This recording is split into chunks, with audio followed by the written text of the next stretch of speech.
Yo, what's good boys? Welcome back to another video. In today's video, I'm going to be teaching you how to get double movement in Fortnite. This method is free, super easy to do, has no FPS or input delay loss, and takes just about 5 minutes to set up. Let's go ahead and get right into it. Very first thing you're going to do is go to the first link in the description to find this pack on a Meteor Fire link. Go ahead and right click on it and click extract. So to extract it, you'll need 7-zip or WinRAR. Once you have one of those installed, you can just extract it, and once you have this file right here, go ahead and double click it. Go to the bus setup, right click on it, click install, click next, and next. Obviously, I already have it installed, so I don't need to, but just go ahead and follow through with the setup. Once you have that installed, your computer can now emulate a joystick. So basically all this program does is tricks Windows into thinking your WASD is a joystick and gives it support for that.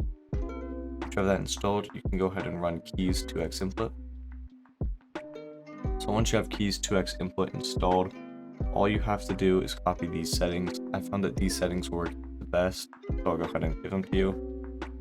You're going to make strafes 0. You're going to make diag up 11250, and then lastly you're going to make diag down 32000.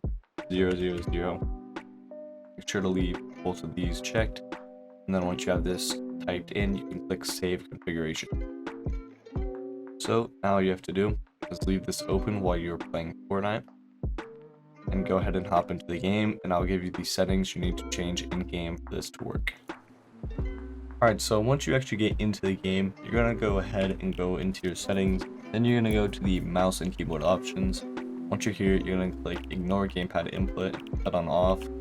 Then lock input method as mouse and put that on. Basically what this will do is just allow you to use keyboard and controller at the same time. So if you had like an actual controller in front of you, you could be moving around on the controller with the joystick while using your mouse. No idea why you'd do that, but you could. So I'm just going to show you what these settings look like. Pretty much you can just go fully sideways.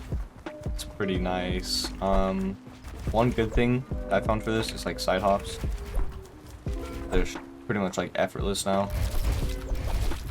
It will take a little bit of playing to get used to it, but after you do, you will be a better player. So I recommend just giving it a try, trying it out, and seeing what you can do with it. So thank you guys so much for watching. I'll see you all in the next video. Don't forget to leave a like and subscribe, and please share this to friends if this worked for you. See you all later.